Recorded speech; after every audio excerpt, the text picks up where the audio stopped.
The rookie year. The first glimpse into a player's potential as a pro. Everything he's done so far has just been right on schedule and as advertised and what they expected.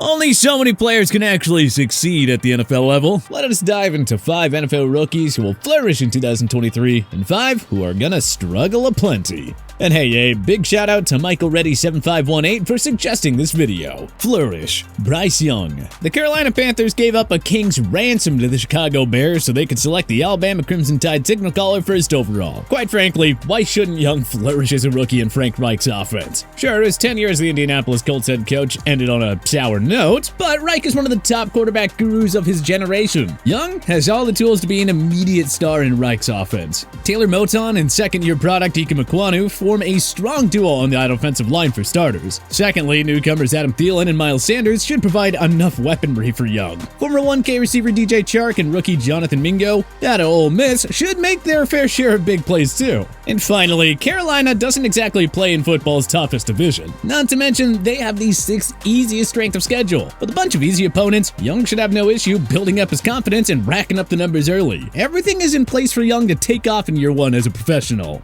Struggle, CJ Stroud. We were thrilled for Houston Texans fans when their club selected the Ohio State quarterback 2nd overall. Stroud has all the tools to be a 5-star signal caller in this league, and Houston could not risk passing him up. But realistically speaking, the Texans haven't put Stroud in the best position to go off as a rookie. And you know, that's okay. Peyton Manning and John Elway had awful rookie years, and they turned out alright. Stroud has played behind a leaky offensive line that only has Pro Bowl tackle Laramie Tunsil as a reliable starting option. The rest of the O-line is a huge question mark. Running back Dameon Pierce is a nice weapon for Stroud to work with, but the Texans traded away their top wideout of the last 3 seasons in Brandon Cooks to the Dallas Cowboys. Nico Collins, John Mechie III, who missed his entire rookie year, and veteran Robert Woods are the Texans' top receivers on the depth chart. Color is skeptical that tight end Dalton Schultz will play up to the standards we saw in Dallas over the last 2 years. Going to a Houston offense with a lot of questions does not make for the easiest transition. Stroud also plays in the AFC South division that features 3 of football's best defensive lines, so expect him to struggle through that as well. This is another year of rebuilding in H-Town, and that means working with Stroud through his early struggles. With a limited supporting cast, one should not expect much from Stroud as a rookie. Flourish, Will Anderson Jr.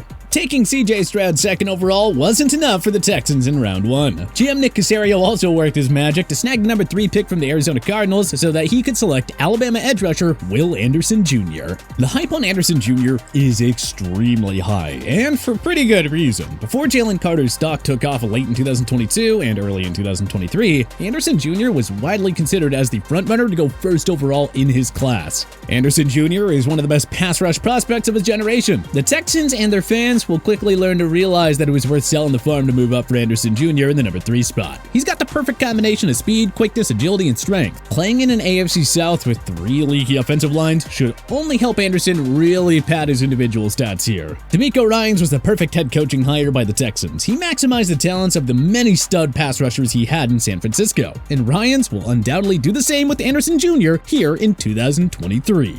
Struggle, Darnell Wright. If it weren't for Justin Fields' excellent dual threat abilities, the Chicago Bears offensive line would have gotten a lot more heat in 2022. They allowed Fields to take a whopping 55 sacks in 15 games. Third-year guard Tevin Jenkins is the only above-average piece on that offensive line right now. That is a problem for Darnell Wright, the number 10 pick in this year's draft. Rookie offensive linemen tend to struggle early and often, and Wright doesn't have a lot of support in the pass-blocking game here. The Tennessee Volunteers product can expect plenty of growing pains. If he were joining a top-flight O-line like that of the Philadelphia Eagles, Kansas City Chiefs, or San Francisco 49ers, we'd be much more confident in Wright's play as a rookie. This isn't to say that he'll go down as a draft bust. He was a top 10 pick for a reason and could easily serve as the Bears' long-term protector of Fields. But Wright is not in a position to enjoy beginner's luck. And so Chicago fans, and coaches for that matter, y'all need to keep your expectations reasonable for him in year 1. Flourish, Christian Gonzalez. Guys like Kyle Shanahan, Sean McVay, and Andy Reid are considered quarterback gurus. If there's ever been a true guru for cornerbacks, it's New England Patriots head coach Bill Belichick. Ty Law, Asante Samuel, Aqib Talib, Logan Ryan, Darrelle Revis, Malcolm Butler, Stephon Gilmore, J.C. Jackson, and more recently, Jonathan Jones, just to name some of the corners who enjoyed all-world play under Belichick's guidance. Well, we're pretty sure that Christian Gonzalez will soon leave his mark on that list too.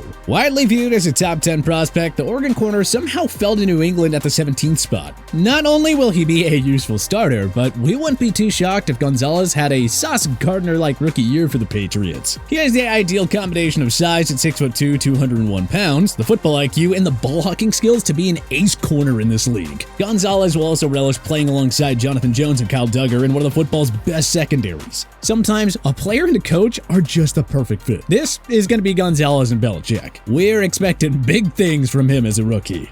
Struggle, Dalton Kincaid. Needing more offensive firepower in the passing game, the Buffalo Bills drafted the Utah tight end with the number 25 selection. The Bills actually traded up 2 spots via the Jacksonville Jaguars so they could select Kincaid. We love the selection from a long-term point of view, but how many tight ends actually go off as a rookie? Tony Gonzalez didn't, Antonio Gates didn't, Rob Gronkowski didn't, Travis Kelce didn't, Jimmy Graham didn't, George Kittle didn't, Mark Andrews didn't. And with all due respect to Kincaid, it's a little too early to start comparing him to the best tight ends of the past 2 decades. Secondly, he is not in the best of spots to produce right away. The Bills already have the vastly underrated Dawson Knox listed as their top tight end. Not to mention, Buffalo already has a top 5 receiver in Stephon Diggs, plus speedster Gabe Davis, who's coming off the best season of his career. Kincaid can certainly grow into a valuable long-term weapon in Buffalo's offense, but don't expect him to post eye-popping numbers as a rookie. This is a project in the making in Orchard Park. Flourish, Devin Witherspoon. Witherspoon was the consensus top cornerback prospect entering this class. Sure enough, he was the first one off the board at number 5 overall by the Seattle Seahawks, who got that pick from the Denver Broncos in the Russell Wilson trade. Pete Carroll, like Bill Belichick, just has a way with developing quality defensive backs. The 6'1", 180-pound Witherspoon is really something else. The big-bodied corner allowed just 22 catches for 206 yards on 63 targets in his final year at Illinois, per Pro Football Focus. If his INT totals don't stand out, it's because opposing QBs quickly learned not to challenge him. Witherspoon is in a terrific situation here in Emerald City, playing on a secondary led by Diggs, Woolen Bryant, and Jamal Adams. With tremendous size, physicality, and elite coverage skills, Witherspoon won't disappoint as a rookie in Seattle. That much we can promise, Seahawks fans.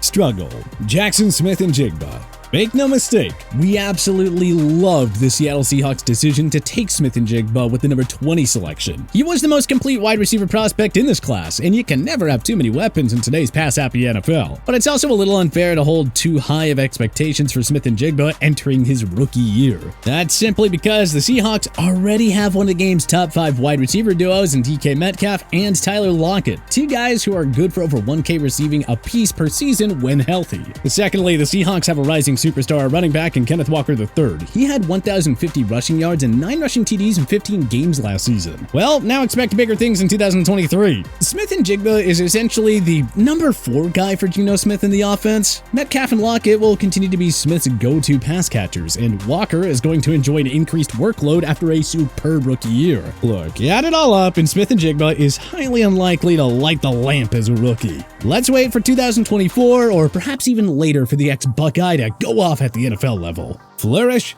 Bichon Robinson. We were among the many who criticized the Atlanta Falcons' decision to use the number 8 pick on Bichon Robinson, even though they already had a 1,000-yard rusher in Tyler Algier on the roster. But, I guess we just gotta trust head coach Arthur Smith to fully unlock Robinson's potential as an offensive weapon. Clearly, Smith wants to do more than just run the football with the former Texas Longhorn. The Falcons have been using Robinson as a receiver in practice. Smith is clearly using his offensive genius to make Robinson a bell cow running back, and we have every reason to believe that it'll work. We saw what Smith did with Derrick Henry in Tennessee, and we've seen what he's done with both Algier and Cordarrelle Patterson in the ground games. He hasn't had a running back prospect like Robinson before, so don't be shocked if the latter is your 2023 leader in yards from scrimmage. Honestly, there's just way too much to like about this fit. Struggle, Jalen Carter. Carter was once the consensus top prospect and frontrunner to go first overall in the 2023 draft, but his alleged involvement in a fatal January car accident that killed teammate Devin Willock and Georgia staffer Chandler LaCoy prompted several teams to take Carter off their board. On top of that, teams were concerned when Carter showed up overweight at his pro day. So one of the main questions heading into the draft was just how far Carter would fall on teams' boards. The Georgia defensive tackle wound up going 9th overall to the Philadelphia Eagles, who traded up to that spot via the Chicago Bears. Only time's gonna tell if his off-the-field concerns end up affecting Carter's career, but that's not the only reason that we have Carter on this list. He is also joining a star-studded Eagles front seven that racked up 70 sacks last season. Their starting defensive tackle spots are occupied by veteran mainstay Fletcher Cox and 2022 first-rounder Jordan Davis, Carter's former Georgia teammate. There just isn't enough room for Carter to make an impact here in 2023. This will likely be Cox's final season in Philly, and then the Eagles can transition Carter into the other starting defensive tackle role alongside Davis.